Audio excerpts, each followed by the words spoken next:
अस्सलाम वालेकुम। आज के लेक्चर में आप सबको खुशामदीद। आज जो हमारा लेक्चर है वो ज्योमेट्रिक मीन के ऊपर है। इससे पहले हम लोगों ने अपने प्रीवियस लेक्चर्स के अंदर मीडियन को डिस्कस किया, मार्ड को डिस्कस किया और मीन को डिस्कस किया। आज हम लोग ज्योमेट्रिक मीन को डिस्कस करेंगे कि ज्योमेट्रिक मीन कैसे कैलकुलेट करते हैं ग्रुप डाटा का। उसके लिए सबसे पहले हम लोग ज्योमेट्रिक मीन का फार्मूला लिख लेते हैं। ज्योमेट्रिक मीन के वैसे तो और भी डिफरेंट फार्मूलाज हैं, लेकिन जिस फार्मूले से हम कैलकुलेशन कर रहे हैं ज्योमेट्रिक मीन का ये फार्मूला होता है GM stand for geometric mean. इसका फार्मूला ये है कि एंटी लॉग आपने लिखना है पहले, एंटी लॉग, फिर ये ब्रैकेट आएगी समेशन F log x, ठीक है।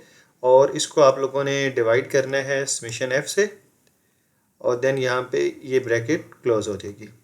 तो इसमें करना आपने ये है कि सबसे पहले आपने log ऑफ x कैलकुलेट करना है। log ऑफ x कैलकुलेट करके फिर उसको आपने फ्रीक्वेंसी के साथ मल्टीप्लाई करना है, फिर उसका आपने सम करना है। और डिनोमिनेटर में सिंपल समेशन f है, फिर ये जो ऊपर आंसर आएगा उसको आपने इससे डिवाइड करके फिर देन उसका एंटी लॉग लेना है। तो अभी ये जो हमारे पास क्वेश्चन है, इस क्वेश्चन के अंदर अगर आप देखें तो हमें x की वैल्यू गिवन नहीं है। तो मैंने अपने प्रीवियस लेक्चर के अंदर ये बात डिस्कस की हुई है कि अगर हमें किसी क्वेश्चन की x की वैल्यू गिवन ना हो तो हम x कैसे फाइंड करते हैं। x बेसिकली मिड पॉइंट को रिप्रेजेंट करता है, और मिड पॉइंट यहाँ पे हम कैसे फाइंड करेंगे कि इन दोनों इंटरवल्स को ऐड करके डिवाइडेड बाई 2 करेंगे तो हमारे पास मिड पॉइंट आ जाएगा। यहाँ पे हमने 65 प्लस 84 करना है और उसको 2 से डिवाइड करना है, तो ये हमारे पास आ जाएगा 74.5। इसी तरीके से यहाँ पर भी हम 85 प्लस 104 करेंगे और उसको डिवाइडेड बाई 2 करेंगे तो वो हमारे पास आ जाएगा 94.5। देन जो नेक्स्ट वैल्यू आ जाएगी वो हमारे पास है 114.5। 125 प्लस 144 करेंगे तो ये हमारे पास आ जाएगा 134.5। नेक्स्ट वैल्यू हमारे पास आ जाएगी 154.5। फिर उसके बाद नेक्स्ट वैल्यू आ जाएगी 174.5, और जो लास्ट वैल्यू आ रही है हमारे पास वो है 194.5। ठीक है, तो इस तरीके से आप लोगों ने मिड पॉइंट फाइंड कर लेना है। और मिड पॉइंट कैसे फाइंड करेंगे, दोनों क्लास इंटरवल्स को प्लस करेंगे, डिवाइडेड बाई 2 करेंगे तो हमारे पास x आ जाएगा। अब x आ गया तो x के बाद हमने हर x की वैल्यू का log लेना है। ठीक है, ये हमारे पास x आ गया तो x के बाद हमने हर वैल्यू का log लेना है। तो यहाँ पे हम 74.5 का log लेंगे तो वो हमारे पास आ जाएगा 1.8722। देन 94.5 का log लेंगे तो ये आ जाएगा 1.9754। 114.5 का जब हम log लेंगे तो ये आ जाएगा 2.0589। देन 134.5 का log लेंगे तो ये आ जाएगा 2.1287। देन हमारे पास आ जाएगा 2.1889, और जब हम 174.5 का log लेंगे तो ये हमारे पास आ जाएगा 2.2418, और 194.5 का log आ जाएगा 2.2889। तो ये हमने log ऑफ x कैलकुलेट कर लिया। अब हमने क्या करना है, f log x, यानी कि हर f की जो वैल्यू है उसको log ऑफ x के साथ हमने मल्टीप्लाई करना है। अब यहाँ पे फर्स्ट वैल्यू है f की 9, उसको मल्टीप्लाई करेंगे हम 1.87 के साथ। तो 9 को जब 1.87 के साथ मल्टीप्लाई करेंगे तो ये आ जाएगा 16.8498।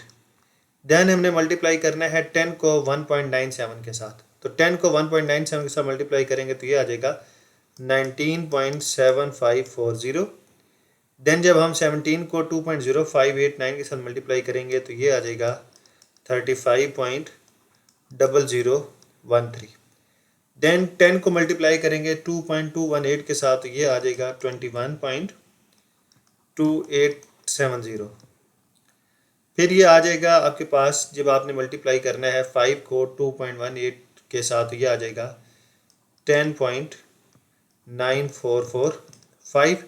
फिर 4 को 2.248 के साथ मल्टीप्लाई करेंगे तो ये आ जाएगा 8.9672, और लास्ट वैल्यू जब 5 को 2.28 के साथ मल्टीप्लाई करेंगे तो ये आ जाएगा 11.4445। तो ये इस तरीके से हमारी कैलकुलेशन होगी सारी। अब जो फार्मूले की रिक्वायरमेंट है वो क्या है, anti log summation f log x, यानी कि हमने अब ये जो f को log x के साथ मल्टीप्लाई किया हुआ है इन सब का सम कर लेना है। तो इसका जब सम करेंगे तो ये आ जाएगा 124.24 4.83 और सम ऑफ एफ हमारे पास आ जाएगा 60। तो अब ये वैल्यूज़ हम फार्मूले में पुट करते हैं। यहाँ पे आ जाएगा ये anti log summation F log x, यानी कि जो लॉग एक्स की वैल्यूज़ आई थी उनको एफ के साथ मल्टीप्लाई करके फिर जो सम किया वो हमारे पास आता है 124.2483। इसको हमने डिवाइड करना है समेशन एफ के साथ और समेशन एफ है हमारे पास 60। ठीक है, इसके बाद हमने इसको इसके साथ डिवाइड करना है। तो जब हम इसको इसके साथ डिवाइड करेंगे तो ये एंटी लॉग ये एज इट इज़ हमारे पास ऐसे चलता जाएगा एंटी लॉग, और इसको इससे डिवाइड करके ये जो आंसर आता है वो है 2.0708। अब हम लोगों ने इसका एंटी लॉग ले लेना है तो हमारे पास ज्योमेट्रिक मीन आ जाएगा। तो जब हम इसका एंटी लॉग लेंगे तो वो आता है 117.7। तो ये हमारे पास फाइनल ज्योमेट्रिक मीन का आंसर आ गया। तो इस तरह आप किसी भी ग्रुप डाटा का ज्योमेट्रिक मीन फाइंड कर सकते हैं। तो अगर इसके हवाले से आपका कोई भी क्वेश्चन हो तो आप कमेंट सेक्शन में मुझसे पूछ सकते हैं।